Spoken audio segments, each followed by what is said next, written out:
Kalau bacaan belum benar, cari ustazah beneran ya. Ustazah memang ustazah tahsin untuk memperbaiki bacaan supaya ditalakikan. Jadi sebelum kita hafalkan, ditalakikan dulu. Mempelajari Al-Quran misalnya. Kan sekarang kajian tafsir tuh banyak banget. Bahkan bisa kita simak dengan online. Dan kajian tafsir itu kan nggak harus kemudian kita harus kuliah. Misal seminggu sekali aja. Mungkin nggak kita mengalokasikan waktu 1 sampai 1,5 jam seminggu sekali? Mungkin, insya Allah. Ketemuan sama teman aja bisa berjam-jam. Yang nungguin anak-anak pulang sekolah, ngobrol aja di kafe itu udah 1,5 jam. Coba diganti sambil nungguin anak sekolah daripada nongkrong, ngobrol-ngobrol, dengerin kajian. Kebayang nggak? Kalau seminggu sekali itu mengkaji tafsir 1 surah, maka dalam waktu 1 tahun 52 surah. Visible nggak? Insya Allah visible. Tadabbur misalnya, kita tilawah 1 juz. Kan nggak harus semuanya langsung kita tadabburi pada saat itu. Bisa jadi misal antara tahajud sampai subuh, kita ambil 1 ayat yang kita mau tadabburi. Ada ayat yang kena sama kita. Kita baca, kita renungkan. Ada surah pendek yang mau kita tadabburi. Misalnya habis mendengarkan tafsir Quran surah Al-Insyirah. Besoknya di akhir sepertiga malam terakhir kita tadabburi Quran surah Al-Insyirah bagi kehidupan kita. Visible nggak? Insya Allah sangat visible. Sehingga ketika kita tidak mampu mengamalkan amal Al-Quran, bukan karena nggak ada waktu, tapi distraksinya terlalu banyak. Distraksi itu yang harus kita buang. Jadi waktu kita sehingga menjadi compact gitu ya, concise dia. Dan Allah SWT sudah janji, dia adalah syifa bagi penyakit yang ada di dalam dada. Bulan lalu, kita membahas beberapa penyakit di dalam dada, salah satunya ham. Rasa was-was cemas terhadap masa depan. Hazan. Rasa kecewa kita yang mendalam terhadap yang luput di masa lampau. Apalagi, rasa tidak bersyukur, rasa tidak qanaah, rasa tidak tawakal, buruk sangka kepada Allah, penyakit-penyakit di dalam hati.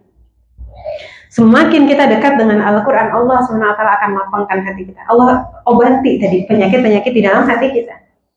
Termasuk penyakit hati kepada orang lain, iri hati, dengki, ujub, buruk sangka. Ya. Ujub beda sama sombong ya. Kalau ujub itu bisa jadi di hadapan manusia tampil paling tawadu seakan-akan, oh enggak, saya mau bukan apa-apa dan sebagainya. Tapi ternyata di dalam hatinya boleh jadi, wah kayaknya saya paling solihah nih. Datang ke sekolah dengar orang cerita, iya nih gue tadi nggak bisa bangun tahajud, dan dia bangun tahajud, dia muncul perasaan, oh kayaknya saya nih bangun tahajud malam.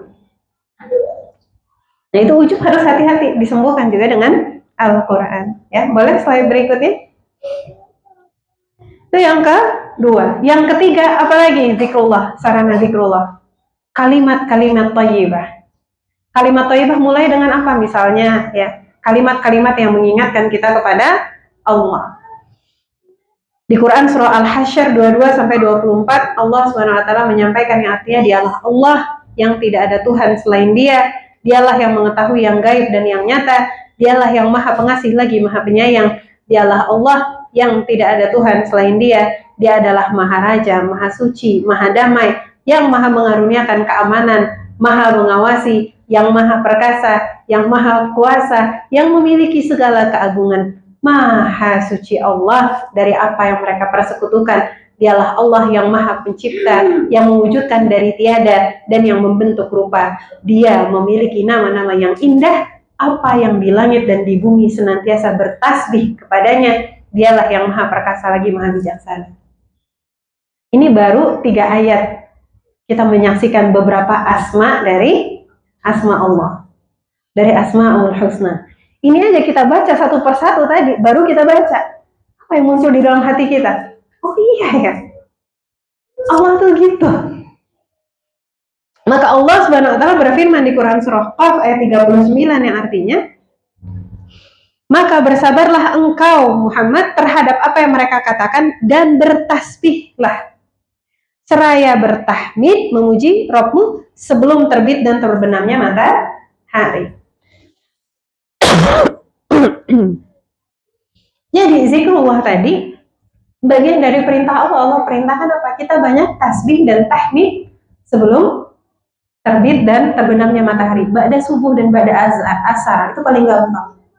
Subhanallah walhamdulillah. Kalau mau dilengkapi, subhanallah walhamdulillah wala ilaha illallah Allahu akbar. Itu kayak nanam pohon satu di surga, nanam pohon lagi satu di surga. Jadi jangan remehkan zikir yang kemudian diutamakan ba'da sholat. Itu kan 33 kali tasbih, 33 kali tahmid, 33 kali takbir. Nanti ada lagi yang sebelum tidur. Kalau sebelum tidur 34 kali takbir, hadisnya seperti itu. Nah, yang ba'da sholat, zikir 99 kali tadi, ngabisin waktu nggak? Paling berapa menit? Dan zikirnya yang benar, jangan sampai tangannya lebih cepat daripada lidahnya. Subhanallah. Bismillah. Saya yakin urusan kita nggak berantakan hanya karena kita duduk beberapa menit untuk berzikir. Apa sih yang lebih penting setelah sholat langsung bangun?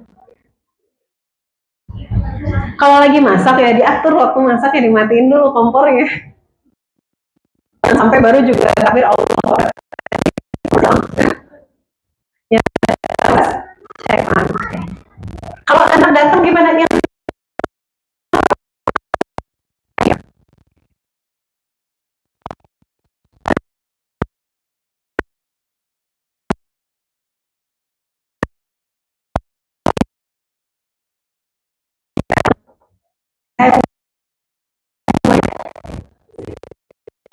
Berantakan hanya karena kita zikir.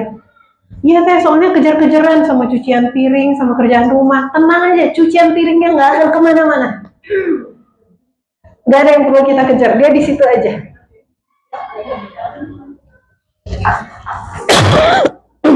Tapi zikir setelah sholat, waktunya cuma itu aja.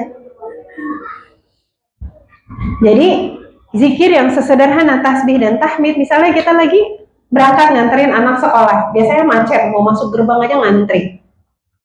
Daripada ngomel-ngomel, aduh sampai kapan nih setiap pagi kayak gini terus. Mendingan isi dengan subhanallah, subhanallah, subhanallah, subhanallah, subhanallah. Mudah nggak? Mudah. Apakah butuh energi besar untuk bertasbih? Enggak. Hanya butuh keinginan. Hanya butuh kemauan. Beda sama orang ngangkat beban, butuh energi besar. Tahmid, alhamdulillah, alhamdulillah, alhamdulillah, alhamdulillah. Dan nanti di padang mahsyar atau di depan pintu surga, ada dua pendapat, akan ada panggilan khusus bagi orang-orang para ahli syukur. Dipanggil mana di sini yang senantiasa bersyukur kepada Allah Subhanahu wa taala. Dipanggil, diutamakan, ada pintu khususnya. Bahkan di surga nanti ada sebuah bait yang namanya Baitul Hamd. Nggak tahu dari mana ya, belum ada yang bisa ngasih testimoni. Di Baitul Hamd itu adalah khusus orang-orang yang banyak bersyukur kepada Allah Subhanahu wa taala. Boleh slide berikutnya? Bukan hanya itu saja, tapi kemudian istighfar. Itu salah satu kalimat thayyibah.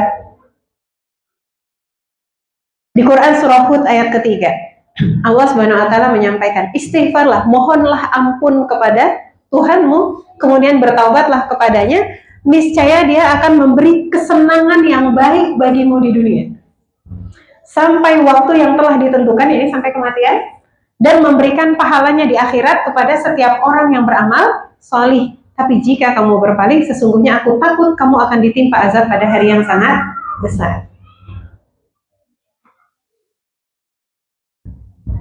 Bahkan kemudian di Quran surah Nuh kan disampaikan, kita diperintah, Nabi Nuh alaihissalam memerintahkan umatnya pada saat itu untuk banyak beristighfar, ya, untuk minta ampun kepada Allah Subhanahu wa taala. Katanya apa? Yursilis sama wa'alaikum midra wa yumdikum bi amwali wa bani, ya. Wa jannatun anhara. Jadi kalau kita banyak beristighfar, Allah akan lapangkan rezeki kita. Allah akan turunkan hujan dari langit, itu sebagai bahasa langsung maupun bahasa kiasan. Artinya apa? Dimudahkan urusan-urusan kita. Dilapangkan rezeki kita. Dan ini kan bukan kata saya, ini kata Allah. Jadi memperbanyak istighfar juga, di dalam salah satu hadis Rasulullah SAW bilang apa? Memperbanyak istighfar akan melapangkan dada kita. Jadi obatnya udah dikasih semua. Mau tenang, mau sabar, banyakin istighfar. Dan gak usah kita ngerasa, kayaknya saya nggak ada dosa deh, mau istighfar apa lagi? Istighfar nggak harus nunggu kita berdosa. Rasulullah Shallallahu Alaihi Wasallam saja dalam salah satu hadis sahih, manusia paling mulia minimal satu hari 70 kali istighfar. Apalagi kita buat dosa, bukan berarti dia tidak ada dosa. Boleh jadi dia tidak tahu kalau dia berdosa. Kenapa? Ilmu semakin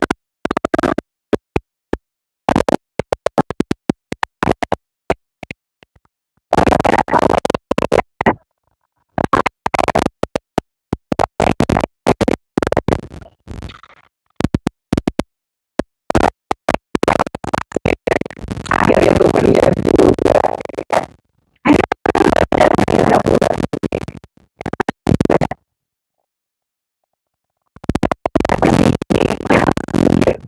Oh ternyata dari oh ternyata harusnya begini ya. Oh ternyata akhlak nih nambah terus. Kenapa? Karena kita belajar. Maka kita iringi juga dengan ilmu supaya istighfarnya semakin kerasa.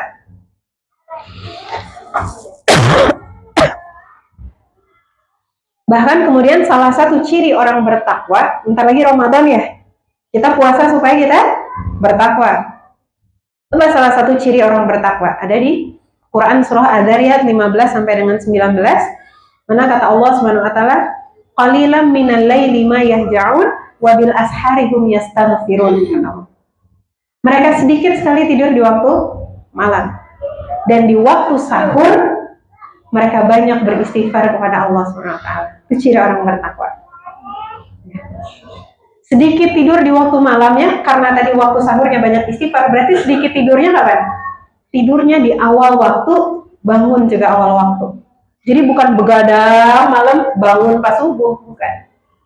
Balik, tidur awal, bangun awal. Sehingga qiyamul lailnya diisi dengan apa?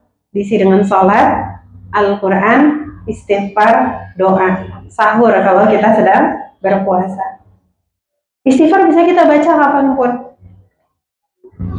Dan zikir itu adalah salah satu amalan yang dia ringan di lisan namun dia berat di timbangan. Di dalam salah satu hadis sahih Bukhari dicontohkan juga salah satu kalimat thayyibah yang lain. Kata Rasulullah SAW, saya nggak nemu narasi bahasa Indonesianya yang sahih. Saya takut salah menerjemahkan, jadi saya ngambil sesuai aslinya yang bahasa Inggris ya, terjemahan aslinya. Whoever says subhanallahi wa bihamdi, barang siapa yang mengatakan subhanallahi wa bihamdi 100 times a day, 100 kali dalam sehari, will be forgiven all his sins even if they were as much as the foam of the sea. Akan dihapuskan dosa-dosanya. Jadi kombinasikan tadi, kita diperintahkan zikir sebelum matahari terbit dan sebelum matahari terbenam. Jadi kalaulah bisa mengalokasikan waktu, tambahkan subhanallah wa bihamdi 100 kali. Kenapa hadisnya sahih? Dan itu gampang 100 kali itu. Dari perjalanan rumah ke sekolah aja mungkin udah selesai. Daripada diisi buat ngomel-ngomel, daripada diisi ngedengerin musik, daripada diisi ngedengerin apa gitu. Selesaikan dulu ini. Kalau Allah memang lagi padat banget, mungkin ada waktu-waktunya di mana hari kita padat. Bisa disambi sama yang lain. Ya. Sambil nyetrika gitu misalnya. Subhanallahi wa bihamdi, subhanallahi wa bihamdi, subhanallahi wa bihamdi. Masih ada nggak yang nyetrika di sini? Atau laundry semua? ART yang ngerjain. Ya. Sambil nemenin anak ngerjain PR. Masih ada nggak sih PR sekarang? Masih?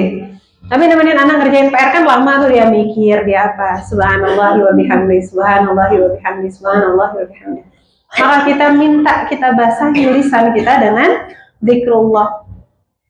Apalagi contoh yang lain. Yeah. The Prophet SAW said there are two words which are dear to the beneficent Allah and very light, sangat-sangat mudah for the tongue, untuk lisan kita menyampaikan, but very heavy in weight in the balance, sangat-sangat berat di timbangan. They are subhanallahi wa bihamdi, subhanallahil azim. Gampang nggak? Subhanallahi wa bihamdi, subhanallahil azim. Dia ringan di lisan tapi berat di timbangan. Apalagi kalimat thayyibah, salawat. Rasulullah Shallallahu Alaihi Wasallam menyampaikan, He who blesses me once, Allah would bless him 10 times. Barang siapa yang bersolawat kepada Rasulullah Shallallahu Alaihi Wasallam 1 kali, maka Allah akan bersolawat kepadanya 10 kali. Hadis yang sahih. Tinggal kita laksanakan. Allahumma sholli ala Muhammad wa ala ali Muhammad. Allahumma sholli ala Muhammad. Allahumma sholli ala Muhammad. Allahumma sholli ala Muhammad. Dan salah satu yang romantis tentang sholawat adalah setiap kali kita bersolawat kepada Rasulullah SAW, Rasulullah SAW mengetahuinya. Dan Rasulullah SAW akan mengenali umatnya. Ya, subhanallah kan? Boleh slide berikutnya? Apakah itu saja? Tidak. Dan itu tadi hanya contoh kalimat thayyibah itu banyak. Ada subhanallah, ada alhamdulillah, ada Allahu Akbar, ada istighfar, la ilaha illallah. La ilaha illallah entah kenapa saya tadi kelupaan, nggak dimasukin. La ilaha illallah adalah kalimat, salah satu kalimat zikir yang utama. Nanti dicari sendiri ya. Nah, bagusnya kalimat-kalimat thayyibah tadi memang kemudian dikaji satu persatu. Cari kajian keutamaan tasbih. Jadi kita mendalam merasakan subhanallah itu apa. Cari lagi nanti keutamaan tahmid. Cari lagi nanti keutamaan tahlil. Cari lagi nanti keutamaan istighfar, karena ada banyak banget keutamaannya. Sehingga setiap kali kita berzikir kita merasakan. Yang keempat, sarana zikrullah adalah doa. Allah SWT menyampaikan yang artinya berdoalah kepadaku, niscaya akan aku perkenankan bagimu. Sesungguhnya orang-orang yang menyombongkan diri tidak mau beribadah kepadaku akan masuk neraka jahanam dalam keadaan hina. Dan ini kemudian menjadi salah satu ayat yang membantah pemahaman bahwa kalau kita banyak berdoa nanti takut kayak nggak bersyukur. Ada beberapa kali saya ditanyain, teh, kalau kita banyak minta sama Allah apakah jadi kayak orang yang nggak bersyukur? Minta terus, kasih ini minta lagi, kasih ini minta lagi. Oh enggak begitu. Karena Allah itu sangat luas rahmatnya dan Allah senang memberi kepada hambanya. Allah ingin kita minta. Berdoalah kepada Allah. Allah nggak sama manusia. Manusia kita minta tolong 1 kali, senang dia, ngerasa dihargai karena kita minta tolong dengan dia. 2 kali, 3 kali mulai ngerasa beratnya. 10 kali mungkin kita WA udah nggak dijawab lagi. Ini orang minta tolong terus gitu ya. Allah SWT nggak begitu. Semakin kita minta, semakin Allah senang. Bayangin. Gimana kalau kita ngerasa kita nggak butuh apapun? Kita pasti akan butuh sesuatu. Paling minimal apa? Kita butuh surga. Kita butuh ridha Allah. Kita butuh ampunan Allah. Kita butuh disampaikan kepada Ramadan. Kita butuh keberkahan Ramadan. Ya nggak? Jadi tidak selalu doa itu senantiasa sesuatu yang duniawi. Nah, atau jangan-jangan kebanyakan dunia semua isinya. Boleh nggak? Ya boleh aja, tapi sayang. Masa mintanya cuma dunia aja, padahal Allah bisa memberikan dunia dan akhirat. Bahkan sampai-sampai Rasulullah SAW mengajarkan kepada kita, kalau kita minta surga, mintalah surga Firdaus. Terus ada yang nanya, teh saya nggak ngerasa layak untuk masuk surga Firdaus. Rasanya saya mau jawab gini, lo pikir lo layak masuk surga? Kita masuk surga aja nggak layak. Tapi itu perintah Allah, mintalah surga Firdaus. Kita minta rahmat dari Allah SWT, walaupun kita ngerasa kita nggak layak, diperintahkan minta rahmat Allah. Minta ampunan, emang kita layak minta ampunan sama Allah? Padahal udah berkali-kali melakukan dosa yang sama, seakan-akan kita tidak layak. Tapi Allah rahmatnya lebih luas dari murkanya. Allah perintahkan kita minta ampun. Allah perintahkan kita minta maaf. Maka ketika muncul hal-hal yang meresahkan kita tuangkan dalam doa-doa kita, apa yang terjadi? Akan ada afirmasi yang luar biasa besar, karena afirmasi ini bukan dari kekuatan kita, tapi afirmasi ini dari kekuatan Allah SWT. Inilah bedanya dengan positive affirmation yang ada di psikologi. Karena saya belajar di kelas. Kalau positive affirmation di dunia akademis atau teori-teori yang ada sekarang, Dia kemudian menguatkan itu dengan kekuatan diri kita, atau yang baru-baru misalnya kekuatan alam semesta. Alam semesta kan ciptaan Allah. Dia nggak punya kekuatan kecuali datang dari Allah. Kita juga ciptaan Allah, nggak ada kekuatan yang kita miliki kecuali datang dari Allah. Makanya kalimat zikirnya adalah Masya Allah, la hawla wa la quwwata illa billah. Tiada daya dan upaya kecuali datang dari Allah. Kita pengen punya anak yang salih dan salihah, kita bercermin sama diri kita sendiri. Siapa gue yang bisa punya anak yang salih dan salihah? Siapa gue yang bisa punya anak begini dan begitu? Kita melihat diri kita sendiri, yang kita lihat apa? Kelemahan, kekurangan, keterbatasan, kemalasan, sedikitnya ilmu, sedikitnya hikmah. Itu yang kita lihat dengan diri kita. Kalau kita lihat diri kita dan mengandalkan diri kita untuk mendidik anak-anak kita, mungkin kita mikir, kayak nggak akan anak gue bisa jadi anak hebat. Tapi kalau dengan kekuasaan Allah SWT semuanya mungkin. Kita ngelihat gaji, jangan kita deh, sebut saja nama dia Fulana. Si Fulana ngelihat gaji suaminya. Ini kalau ngelihat gaji suami gue nggak akan punya rumah. Gue nggak bisa umrah. Gue nggak bisa haji. Kalau ngelihat gaji suaminya. Tapi kalau tawakalnya kepada Allah, Allah lah yang berkehendak, Allah mampu memberikan rezeki kepada hambanya. Maka apa yang dilakukan? Berdoa kepada Allah. Maka muncul harapan. Allah adalah the ultimate hope. Harapan tertinggi itu ada pada Allah. Karena hanya Allah yang memiliki kekuasaan tanpa batas. Dan jangan sampai jadi orang yang sombong, tidak mau berdoa kepada Allah Subhanahu wa taala. Karena apa? Lawannya di bawahnya kata Allah, sesungguhnya orang-orang yang menyombongkan diri tidak mau beribadah kepadaku.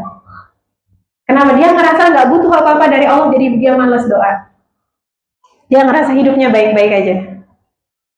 Dia ngerasa bahwa dia nggak butuh Allah Subhanahu wa taala lagi. Ngerasa bahwa semua yang dia capai hari ini adalah karena kekuatan dia. Nah, itulah dia menjadi sombong. Jadi jangan terjebak dengan ini. Kenapa dibilangnya sombong? Doa aja males. Dia merasa bisa tuh ngedidik anak tanpa harus minta sama Allah. Karena suaminya misal gajinya 100 juta sebulan, ada yang gajinya 100 juta sebulan. Atau misalnya dia yang kerja, dia yang punya bisnis, punya penghasilan 1 miliar sebulan. Kayak gue gak butuh Allah, udah gak doa lagi. Nauzubillah min dzalik. Teruslah berdoa, dan doa itu gratis. Berapa banyak orang kalau lagi ada masalah, rela tuh berjam-jam curhat ke temennya. Padahal temennya belum tentu bisa menyelesaikan permasalahannya. Dia cerita, hidup gue gini-gini nih. Temennya mending kalau ngasih solusi, temennya juga bilang, iya gue cuma susah. Semua susah. Bukan berarti nggak boleh curhat ya. Curhat silahkan. Tapi jangan lupa yang menentukan adalah Allah. Satu bumi, satu dunia menginginkan keburukan kepada kita. Kalau Allah tidak berkehendak, nggak akan terjadi. Satu dunia menginginkan kebaikan atas kita. Allah tidak berkehendak, tidak akan terjadi. Apa-apa yang terjadi adalah yang sesuai dengan kehendak Allah. Boleh kita konsultasi sama orang, boleh kita curhat sama teman, tapi jangan lupa Allah lah yang menentukan segalanya. Jadi jangan lupa kita berdoa kepada Allah Subhanahu wa taala. Dan ketika kita berdoa, apa yang muncul? Perasaan tenang. Kenapa? Oh ya, ada Allah. Kita sudah tidak lagi bergantung kepada diri kita sendiri. Boleh slide berikutnya? Sehingga apa yang lahir dari 4 sarana zikrullah tadi? Salah satunya adalah ini. Ya Allah. Kata Allah Subhanahu wa taala di dalam Quran surah Al-Baqarah 155, udah kita bahas bulan lalu. Lanjutannya sampai 157. Kami pasti akan menguji kamu dengan sedikit ketakutan, kelaparan, kekurangan harta, jiwa dan buah-buahan, dan sampaikanlah kabar gembira kepada orang-orang yang sabar. Allah Subhanahu wa taala menyampaikan bulan lalu kita bahas bahwa yang diuji itu cuma sedikit. Tapi pasti kita akan diuji. Nggak ada yang bisa lari dari ujian Allah. Dari sekian banyak ketakutan, Allah cuma timpakan sedikit. Dari sekian banyak kenikmatan, Allah cuma ambil sedikit. Dari segala macam hal yang mengguncangkan jiwa kita, Allah cuma tes sedikit. Dan Allah SWT sampaikan apa? Wabashiris sabirin. beritakanlah kabar gembira kepada orang yang sabar. Yang gimana sih yang sabar itu? Allah Subhanahu wa taala sampaikan, yaitu orang-orang yang apabila ditimpa musibah, mereka mengucapkan inna lillahi wa inna ilaihi rajiun. Inna lillahi wa inna ilaihi rajiun bukan hanya ucapan pada saat ada orang meninggal, tapi itu adalah ucapan yang bisa kita ucapkan kapanpun ketika kita merasa kehilangan sesuatu, merasa kesusahan terhadap sesuatu, merasa kesempitan terhadap sesuatu, untuk mengingatkan kepada kita, oh iya, sesungguhnya aku ini adalah milik Allah dan aku akan kembali kepada Allah. Dan kalau kita bisa bersabar, Allah janjikan apa? Akan mendapatkan ampunan dan rahmat. Dari tadi kita bilang rahmat, rahmat, rahmat, rahmat. Salah satu jalannya adalah ini. Balik lagi kan ke konsep ini, kepada konsep tauhid. Maka ketika tadi sholatnya benar, khusyuk, ingat sama Allah. Al-Qurannya benar, ingat sama Allah. Kalimat thayyibah banyak diulang-ulang ya, zikir kepada Allah, ingat sama Allah, doa ingat sama Allah. Maka begitu ada sesuatu yang tidak menyenangkan, karena dia ingat sama Allah, oh ya, inna lillahi wa inna ilaihi raji'un. Dia mengingatkan, kita mengingatkan kepada diri kita, oh ya, saya ini kan bukan siapa-siapa. Siapa yang lebih berkuasa, kita atau Allah? Yang memiliki hidup kita atau Allah? Yang berhak mengatur kita atau Allah? Allah. Terus kenapa kita kemudian nggak rela? Misal contoh, kita nitipin uang ke saudara kita, karena kita mau umroh misal. Nih saya titipin 100 juta, buat dipakai untuk kebutuhan anak-anak dan sebagainya. Sisanya nanti saya ambil ya. Ya, siap. Ternyata selama umroh dia pakai 100 juta buat beli macam-macam, bukan buat ngurusin anak. Pas pulang dari umrah kita mau ngambil, saya ambil 50 juta aja, sisanya nggak apa-apa buat kamu. Enggak, ini kan punya aku. Aneh ya? Kita nggak dengernya aja aneh. Selama kita hidup, tubuh kita yang ngasih Allah. Jadi kalau Allah mau ambil sedikit, yaitu haknya Allah. Segala kenikmatan yang ngasih Allah. Allah mau ambil sedikit, itu haknya Allah. Bahkan anak pun bukan milik kita. Lagi pula, kalau kita nggak nerima, misalnya nggak mau sabar, marah, kesel, terus mau ngapain? Mau lari kemana? Mau lari ke hutan dan berbelok ke pantai? Cuma milenial yang tahu ya. Yang Gen Z udah nggak tahu ya. Jadi kita mau pergi ke kutub sekalipun itu bumi milik Allah. Kita mau lari ke Amerika bumi milik Allah. Kita mau pergi ke Mars sekalipun itu milik Allah. Kita nggak akan pernah lepas dari Allah Subhanahu wa taala. Jadi kalau kita mau marah sama siapa? Mau bunuh diri, dosanya gede. Ada sebuah kisah di Bandung, saya diceritain waktu itu satu forum sama seorang ustazah di Bandung. Ustazahnya cerita, saya mau cerita ke Teh Karin. Jadi ada salah seorang ponakan majelis taklim ya, binaan majelis taklim ustazah tersebut, yang kemudian meninggal karena bunuh diri. Dan ternyata itu bukan bunuh diri pertama, itu setelah sekian kali. Kenapa bunuh diri? Hanya sesederhana karena penasaran. Jadi banyak baca komik Jepang, ya, banyak baca komik Jepang, dan dia ngerasa hidup dia nggak punya tujuan, padahal hidupnya baik-baik saja, kuliah di salah satu universitas yang bagus, keluarganya bagus, tidak ada masalah dalam tanda petik masalah berarti itu nggak ada. Kan itu was-was syaitan. Dan dosa itu, ya, dosa itu adalah dosa yang nggak bisa diputar. Apa yang terjadi sama si mahasiswi tersebut? Ketika ditemukan jasadnya itu di salah satu kamar kosan seperti itu baunya busuk dan bukan busuk yang biasa. Sampai-sampai ketika mau dibawa ke rumah sakitnya mau minta cepet-cepet dibawa. Kenapa? Mengganggu orang yang lain. Mau disolatkan di masjid rumah sakit, nggak dikasih. Minta tempat di rumah sakit bisa disolatkan, nggak dikasih juga. Kemudian akhirnya minta dibawa ke rumah keluarga besar yang menolak karena bikin malu. Akhirnya dibawa ke tempat kubur. Dibawa ke tempat kubur, itu kan mahasiswi masih kecil ya, masih muda, badannya kecil, gampang lah harusnya. Ternyata nggak muat.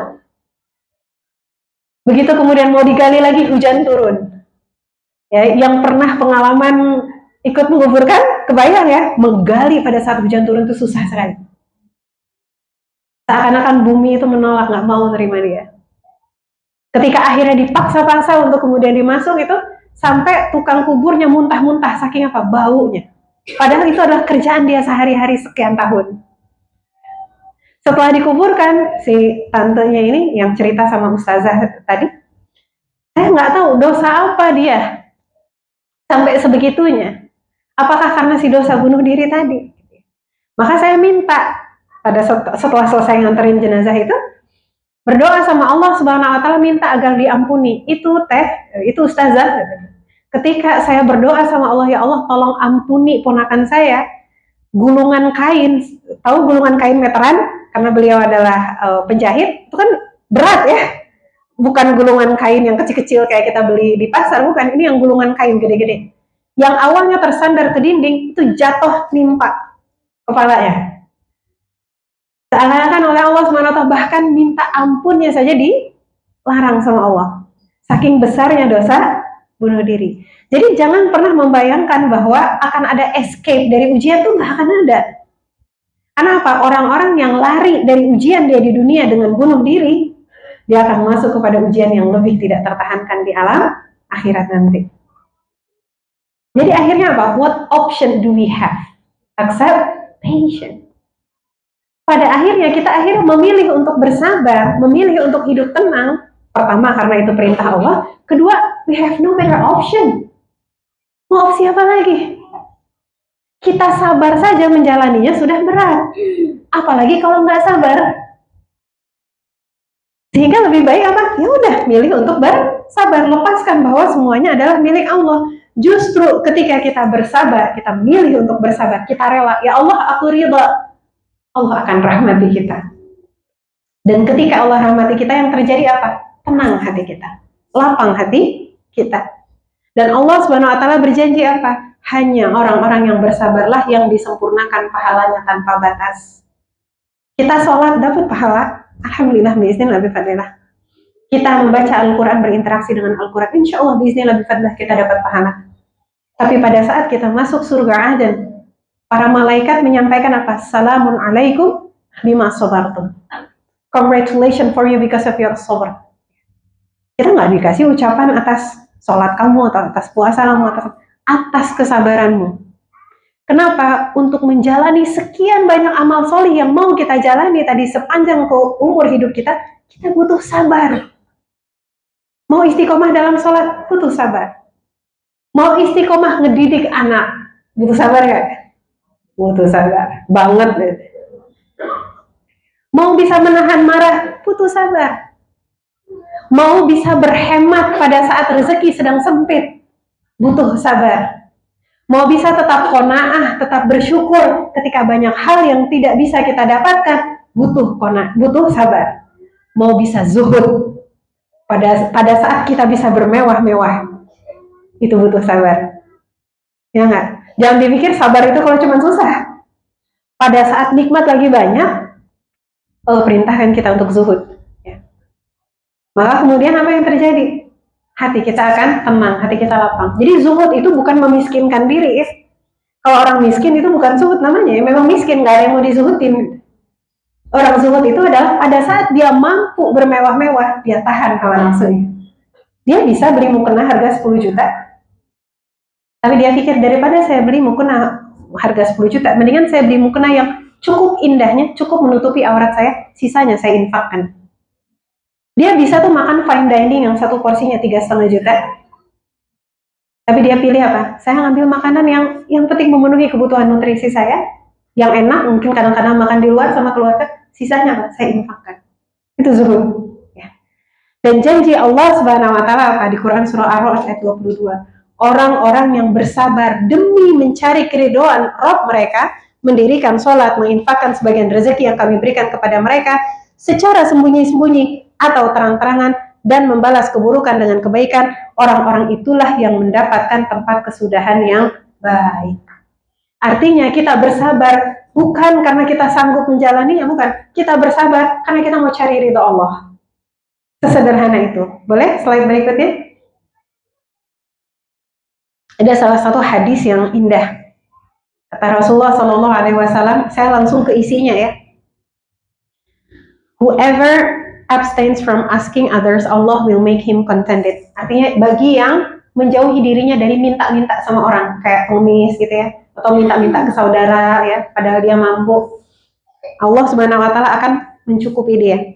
And whoever tries to make himself self-sufficient, Allah will make him self-sufficient. Oh sorry, ya itu tadi ya. Jadi barang siapa yang dia merasa cukup qanaah, maka Allah akan cukupkan segala kebutuhannya. And whoever remains patient, Allah will make him patient. Artinya harus ada usaha bagi kita mau bersabar, Allah akan sabarkan. And nobody can be given a blessing better and greater than patience. Tidak ada yang mendapatkan pahala yang lebih baik daripada orang yang kemudian bersabar. Sahih Bukhari. Mohon maaf saya nggak nemu terjemahan bahasa Indonesianya yang sahih, terjemahan sahihnya. Dan di bawahnya Rasulullah SAW mengajarkan kepada kita, mau kesabaran yang baik itu gimana? Kata Rasulullah SAW yang artinya, the real patience is at the first stroke of the calamity. Sabar yang terbaik adalah sabar di pukulan yang pertama. Jadi begitu ada musibah datang tuh udah langsung, oh ya, inna lillahi wa inna ilaihi raji'un. Boleh sedih, tapi hati kita dan lisan kita tidak melawan Allah Subhanahu Wa Taala.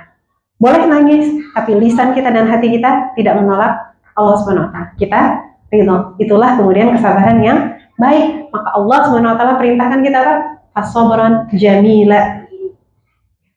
Di Quran surah Al-Ma'arij, innahum yarawnahu ba'ida wa narahu qariba, kata Allah. Mereka ngerasa akhirat itu jauh, tapi buat kami akhirat itu dekat. Itu yang menjadikan kita mau memberikan kesabaran dengan kesabaran yang terbaik. Kenapa? Karena apapun yang kita endure in this world, yang kita tahan, yang kita perjuangkan, yang kita sabarkan di dunia tadi, cuman sebentar. Akhirat itu dekat. Saya sering sampaikan di mana-mana, seberat apapun ujian dan tantangan yang kita hadapi, bersabarlah sejenak, karena surga yang menanti orang-orang bertakwa sudah dekat. Ya. Ini slide berikutnya nggak sempat saya bahas, apa kalau saya tentang syukur, boleh berikutnya. Iya, nggak sempat saya bahas bahwa salah satu outcome dari yang tadi nanti syukur mungkin kapan-kapan kalau ada kesempatan lain kita bahas khusus ya, satu pertemuan tentang syukur. Boleh berikutnya. Saya skip aja. Nah, terakhir adalah bagaimana dengan segala yang kita lakukan tadi, akhirnya kita tawakal kepada Allah Subhanahu Wa Taala. Kenapa? Kalau kita bergantung dengan diri kita terbatas, maka kita mau bertawakal kepada Allah yang rahmat dan kuasanya tanpa batas.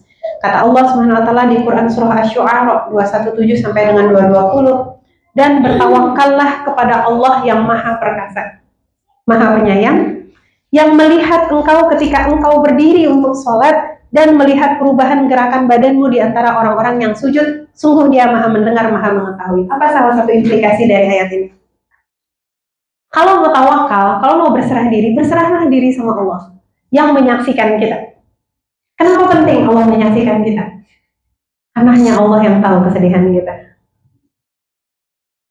Kita mau curhat sama teman kita segimana pun, teman kita nggak tahu gimana susahnya kita, perjuangan kita, sedihnya kita, kelelahan kita. Tapi Allah Subhanahu Wa Taala tahu. Allah Subhanahu Wa Taala tahu keterbatasan kita. Allah Subhanahu Wa Taala tahu kekurangan kita. Dan Allah Subhanahu Wa Taala tahu di batas mana kita udah nggak sanggup lagi. Jadi kalau mau tawakal sama Allah Subhanahu Wa Taala.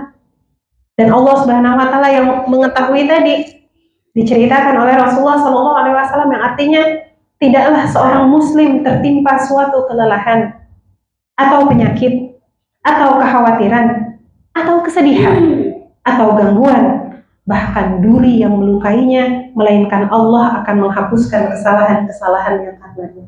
Hadis sahih riwayat Bukhari dan Muslim. Bayangkan, bukan hanya tentang kesedihan, kelelahan, Allah hapuskan dosa kita. Lelah nggak jadi ibu? Syukuri itu akan menghapuskan dosa kita. Lelah nggak masak? Lelah adalah konsekuensi dari amal. Ketika kita beramal, kita akan merasa lelah, tapi Allah tahu. Ketika kita sedih, kita akan menghapuskan dosa. Itu pun konsekuensi dari hidup di dunia, dari ujian tadi. Allah tahu. Maka bertawakal kepada Allah, kata Allah Subhanahu wa taala, "Wa may yatawakkal 'ala Allah fahuwa hasbuh." Barang siapa bertawakal kepada Allah, Allah akan mencukupi segala urusan-urusannya. Kalau kita ngerasa kurang terus, nggak tenang terus, nggak sabar terus, boleh jadi tawakalnya yang salah. Tawakal sama sekolah, tawakal sama suami, tawakal sama diri sendiri, semuanya salah. Tapi tawakal sama Allah, maka Allah Subhanahu wa taala yang menjaga kita. Mudah-mudahan Allah Subhanahu wa taala istiqomahkan kita sekeluarga hingga ke surga. Allahumma bishawab, sah dan kurangnya mohon maaf banyak-banyak. Kalau ada yang baik semua datang dari Allah Subhanahu wa taala. Wassalamualaikum warahmatullahi wabarakatuh. Masya Allah, barakallah ya. Terima kasih Rekadir atas pemaparan yang sangat membuka hati dan menenangkan jiwa. Insya Allah apa yang disampaikan hari ini menjadi ilmu yang bermanfaat dan menumbuhkan ketenangan dalam kehidupan kita sehari-hari. Sebelum kita lanjut ke diskusi dan tanya jawab, ada informasi vitamin mata dan perut dulu nih di area bazar ya. Jadi untuk kesehatan ada produk herbal dari Herbanit. Kemudian untuk si kecil jangan lewatkan buku bacaan, buku aktivitas Ramadan dan gizi book dari Elhana, serta aksesori cantik dari Versailles. Dan untuk urusan lidah sudah siap menggoda ada Al-Hidayah Kitchen, Menarik, Aitara Kitchen, Mini Fruity hingga Rich Eatery dengan menu andalan rendang, kebab, jus segar dan lain-lain. Jadi boleh ya, jangan lupa hasil belanjaan ini insya Allah jadi kebahagiaan juga buat keluarga di rumah ya. Baik, kita mulai sesi tanya jawab. Ada yang mau bertanya? Boleh, silakan. Assalamualaikum warahmatullahi wabarakatuh. Waalaikumsalam. Perkenalkan, saya Lara. Saya ingin bertanya mengenai sabar ya.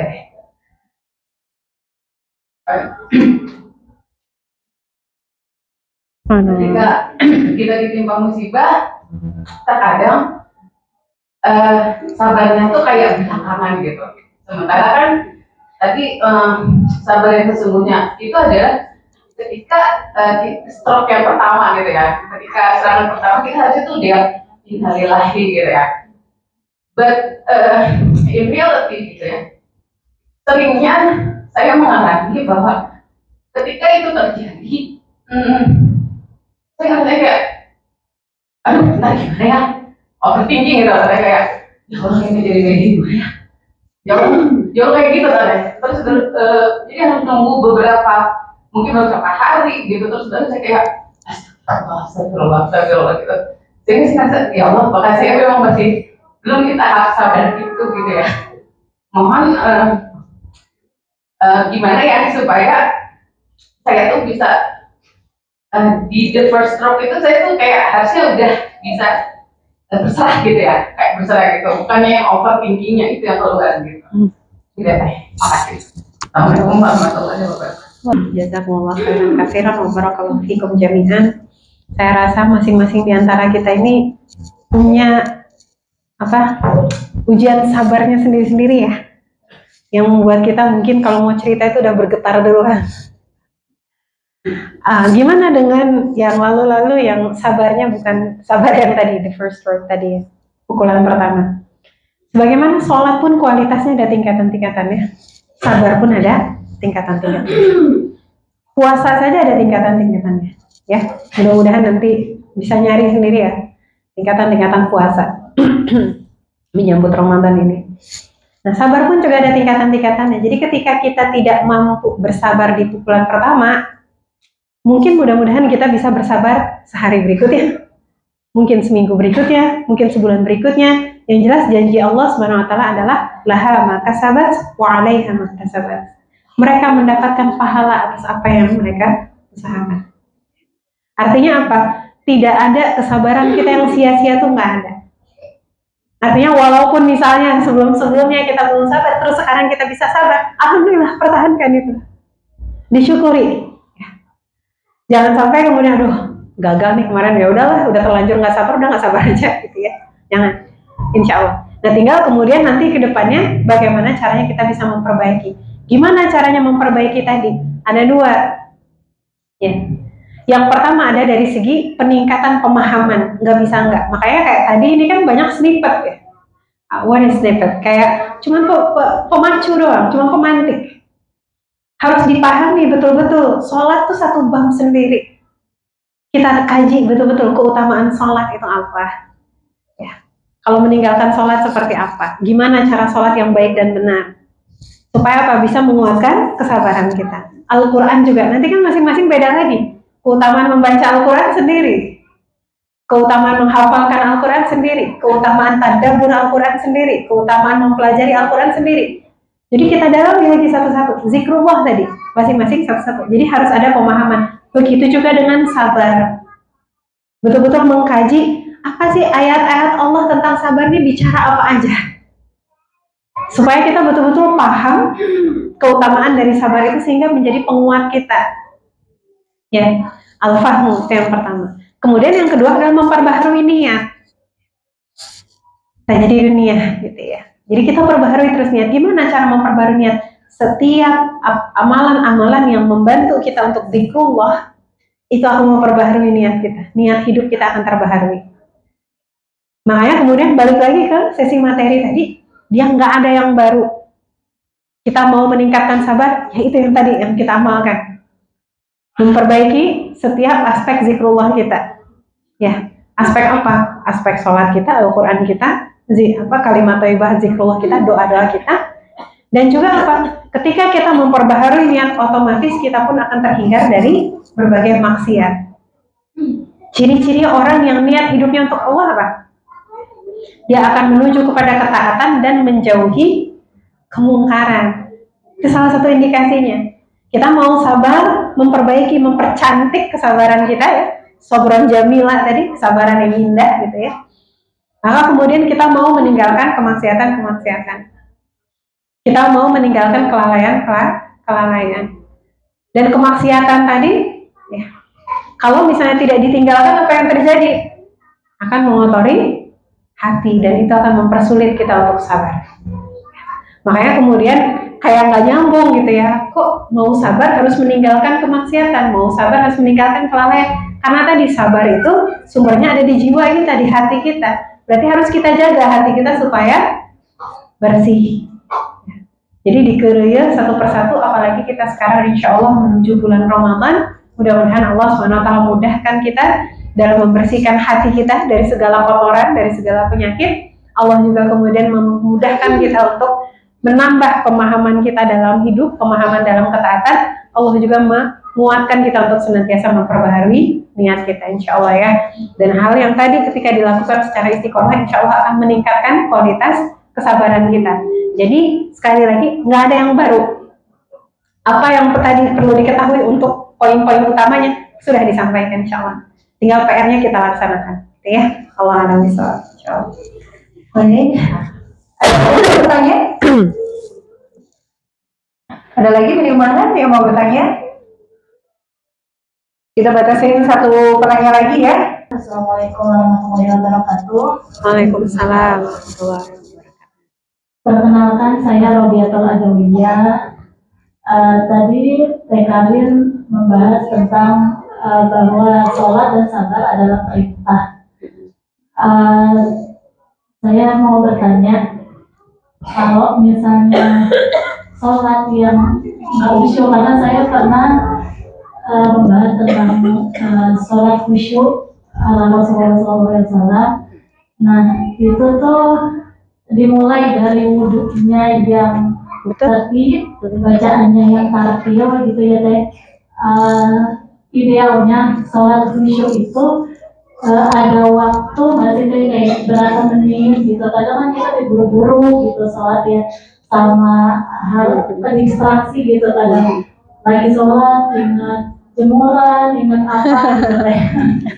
Terus yang kedua tentang sabar. Kita berusaha untuk sabar gitu, tapi kadang masih suka ke-trigger sama anak-anak gitu, sama anak di rumah atau hal-hal yang di luar. Jadi anak itu jadi apa ya? Jadi apa sih namanya? Iya, jadi pelampiasan gitu. Gitu deh. Terima kasih. Berkenaan tentang yang pertama sholat khusyuk ya. Kalau ditanya ada ideal waktunya mah nggak ada ya. Kalau mau mengikuti sholatnya Rasulullah Shallallahu Alaihi Wasallam ya bisa dicek beliau itu yang ada recordsnya ya, sepanjang yang saya ketahui hadis-hadisnya kayak sholat malam ya Rasulullah SAW. Kalau mau meneladani beliau ya subhanallah gitu ya. Beliau sholat tahajudnya surah Al-Baqarah, Ali Imran, An-Nisa satu rakaat ya.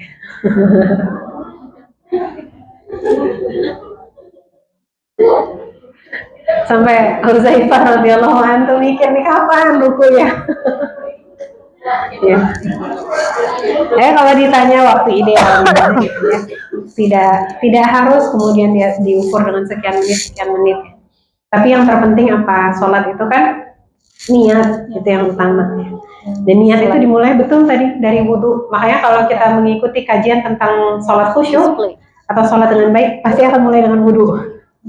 Ya, dari wudhunya sudah mulai diperbaiki. Kemudian yang kedua kan misalnya kayak gerakan yang tumak ninah. Nanti dicari ya gerakan yang tumak ninah. Kemudian bacaan ya, bagaimana kita merasakan dan memahami bacaan yang kita baca, baik itu bacaan sholat maupun bacaan Al-Quran yang kemudian kita baca. Kemudian ingatan kita kan senantiasa kepada Allah Subhanahu Wa Taala yang tadi Quran surah Al-Baqarah ayat 46, dan semuanya dilaksanakan sesuai dengan syariat Rasulullah. Jadi kalau dibilang sholat khusyuk ala Rasulullah gitu, ya memang nggak ada ala yang lain ya. Kan nggak bisa sholat khusyuk ala Teh Karin gitu ya, nggak bisa. Kita semuanya mengikuti Quran dan Sunnah ya. Jadi mangga nanti bisa dicari sendiri, tapi singkatnya tidak ada kemudian harus sekian menit, nanti kita harus masang alarm pas lagi sholat ya. Wah udah lewat sekian menit ya, harus segera selesai ya, seperti itu insya Allah. Sehingga dengan kondisi yang seperti itu, kalaupun ada yang sama bayi, ada yang ditarik mukenanya, itu tidak mengganggu pada saat dia melaksanakan sholat ya. Tentunya kita berusaha mengkondisikan, tapi ketika tidak terkondisikan kita tetap bisa sholat dengan khusyuk, kita tetap bisa kemudian merasakan impact dampak dari sholat tersebut insya Allah. Kemudian yang kedua berkenaan dengan tadi anak ya, sabar menghadapi anak. Mungkin maksudnya lebih kepada menahan marah kali ya. Tidak ada yang baru ya, menahan marah itu perintah dari Allah dan itu juga perintah dari Rasulullah SAW. Hadisnya mungkin hafal, la taghdab wa laka. Balik lagi ke sana. Motivasinya ke sana. Mau menahan amarah harus ingat sama Allah, benar nggak? Iya. Karena hadisnya apa? Jangan marah bagimu surga. Kalau nggak ingat sama Allah, bahkan hadisnya hafal, surganya nggak kelihatan, nggak kerasa. Lebih penting marah-marah beberapa detik daripada dapetin surga tadi. Kalau lagi lalai mengingati Allah. Tapi kalau lagi ingat sama Allah, maka dia akan dengan sepenuh kesadaran dia akan mikir, pilih mana nih? Kan hadisnya jelas, la taghdab wa laka jannah, karena hadisnya sahih.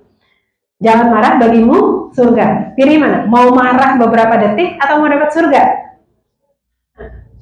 Kok diam? Coba nih, ini kan akalnya lagi full nih ya, lagi rasional semuanya. Mending marah beberapa detik atau dapat surga?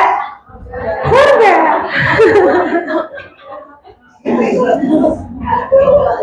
Jadi kuncinya bukan di hafalan hadisnya, tapi bagaimana menjadikan hati kita itu tetap in remembrance of Allah, dalam keadaan terikat dengan Allah. Karena apa? Ketika dalam keadaan terikat sama Allah, kita nggak mau marah.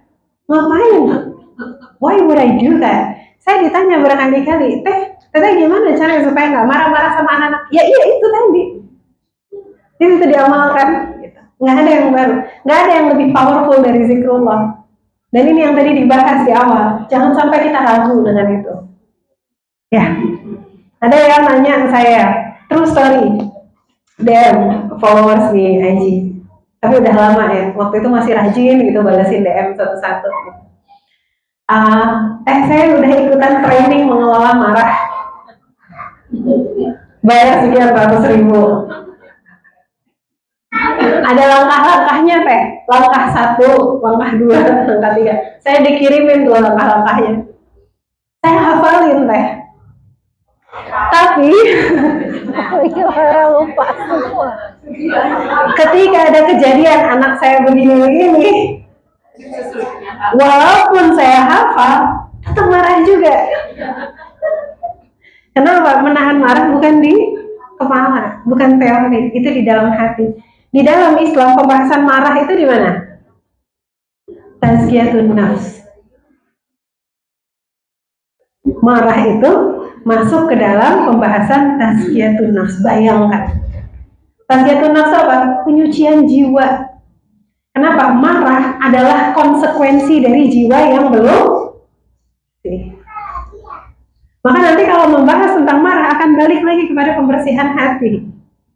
Ya, jadi kalau mau cari buku Tazkiyatun Nafs, Said Hawa, ada sekitar berapa ratus halaman gitu ya. Tapi testimoni dari saya namanya juga buku terjemahan ya, bahasanya yang nggak enak memang. Namanya juga buku terjemahan, tapi insya Allah isinya bagus. Ada yang satu lagi yang dari Imam Al-Ghazali bisa dicari, Tazkiyatun Nafs yang Imam Al-Ghazali, dua-duanya bagus. Sama, marah itu adalah bab tadi Tazkiyatun Nafs. Dia bukan sekedar hafalan, dia bukan sekedar training. Akhirnya mau balik lagi tadi harus membersihin hati kita. Jadi kuncinya ada di sana gitu ya. Dua-duanya pemahaman tentang marahnya juga kemudian ditambah. Artinya bahaya marah coba dipelajari. Di dalam buku hadis Syarah Hadis Arba'in ya. An-Nawawi ada hadis berkenaan tentang marah. Itu satu bab hanya membahas tentang marah. Di situ ada bahaya-bahaya marah. Ya. Atau mungkin kapan-kapan kalau mau bikin satu kajian memang khusus tentang marah. Kemudian ada juga begitu banyak penelitian dampak marah kepada anak. Bahkan sampai ada psychological construct itu jadi memang istilah yang dijadikan untuk alat ukur dan sebagainya tentang maternal anger. Bayangkan, maternal anger apa? Kemarahan dari seorang ibu. Jadi memang khusus marahnya ibu kepada anak, dampak negatifnya apa. Maka ketika kita ilmui, semakin kita mempelajari bahayanya marah, baik dari sisi Islam maupun dari sisi scientific studies-nya, mudah-mudahan itu pun juga akan menguatkan kita. Contoh misalnya, ketika kita buka Syarah Hadis Arba'in tadi, An-Nawawi tadi, kita ketemu hadis tentang marah. Apa salah satu hadis sahih dari Rasulullah SAW? Marah itu datang dari setan. Banyak yang nggak mau ngaku ya, gitu. Marah itu datang dari setan. Jadi salah satunya ada hawa nafsu kita, was-was setannya juga kuat. Ya. Jadi ketika kita memahami itu kan kita jadi sadar ya. Makanya kemudian salah satu cara kita menghindari marah adalah ta'awuz. A'udzubillahi minasyaitonir rajim. Di hadis yang lain Rasulullah SAW bilang untuk berwudu. Ya. Kalau marah itu datang dari setan itu terbuat dari api. Maka redamkan dia dengan air. Ya. Jadi maka nanti bisa dikaji, maka seiring dengan pemahaman tadi dan seiring dengan menguatkan ya zikrullah ikatan dengan Allah Subhanahu wa taala, mudah-mudahan Allah Subhanahu wa taala akan tolong untuk kita bisa berlemah lembut dengan anak-anak kita. Dan terakhir, ini mah tambahan aja. Setiap kali kita mau marah sama anak, coba ingat-ingat bahwa anak itu bukan punya kita. Ya. Kadang-kadang bahasa pelampiasan tadi ya, melampiaskan kepada anak. Kenapa? Kita melihat anak tuh hopeless. Mau gua marahin juga gua yang ngasih makan dalam tanda petik. Mau kita marahin kayak apa ya, dia akan tetap harus nurut juga kita ngapain. Iya, sekarang. Seiring dengan waktu, ketika marahin, apa yang muncul? Luka. Dan luka itu bisa mengendap. Namanya luka ketika mengendap, apa yang terjadi? Inflamed. Inflamed itu apa? Inflame, bengkak ya dia akan bengkak, artinya dia nggak hilang si luka itu. Jadi jangan pikir kalau misalnya ketika marah ke anak maka anak yang diam aja itu dia nggak apa-apa, dia apa-apa tapi dia simpen.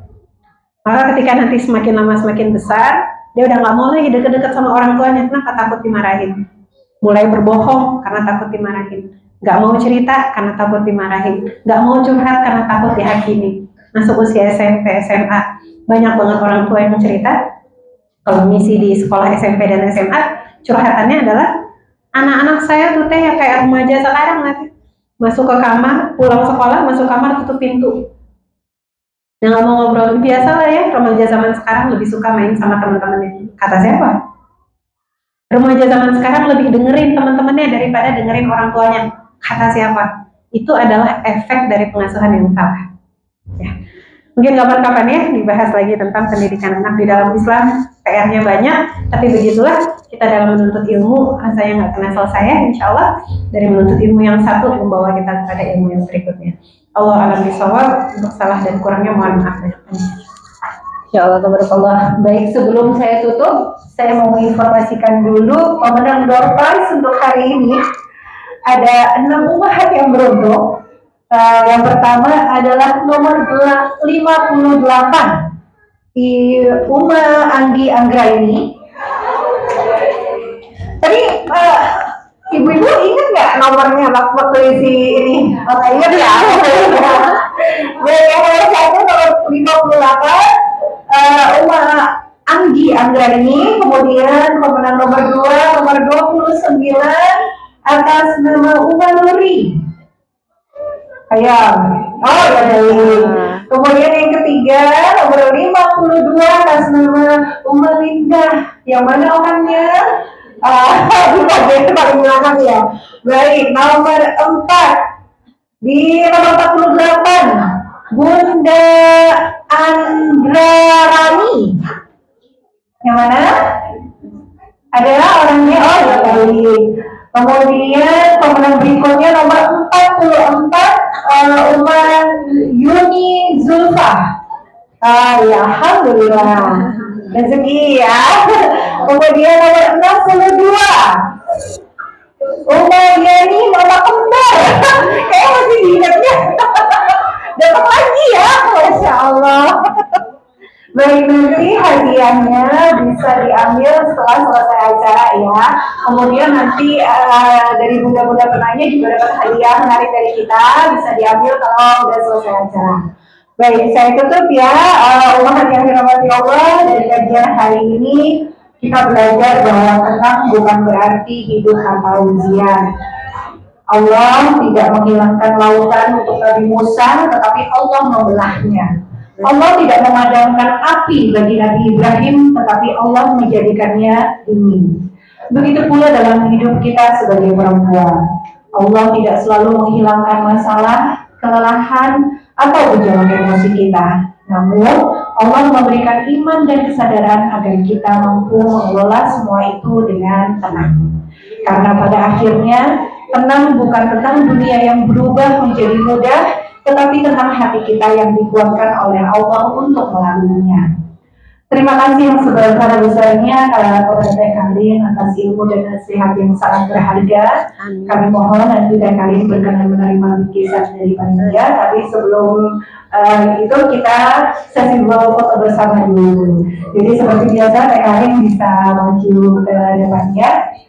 Baik, terima kasih juga kepada seluruh sponsor, panitia, dan ummahat yang hadir, baik secara langsung maupun live streaming. Semoga majelis ini menjadi amal jariah dan membawa keberkahan bagi kita semua. Mari kita tutup majelis ini dengan doa kafaratul majlis. Subhanallahumma wa bihamdika, asyhadu an la ilaha illa anta, astaghfiruka wa atubu ilaik. Saya Bibi mewakili majelis alim Jalatul Ummahat, mohon diri, mohon maaf. Selamat menjalankan ibadah puasa Ramadan, sampai jumpa lagi insyaallah. Wabillahi taufiq wal hidayah. Wassalamualaikum warahmatullahi wabarakatuh. Baik.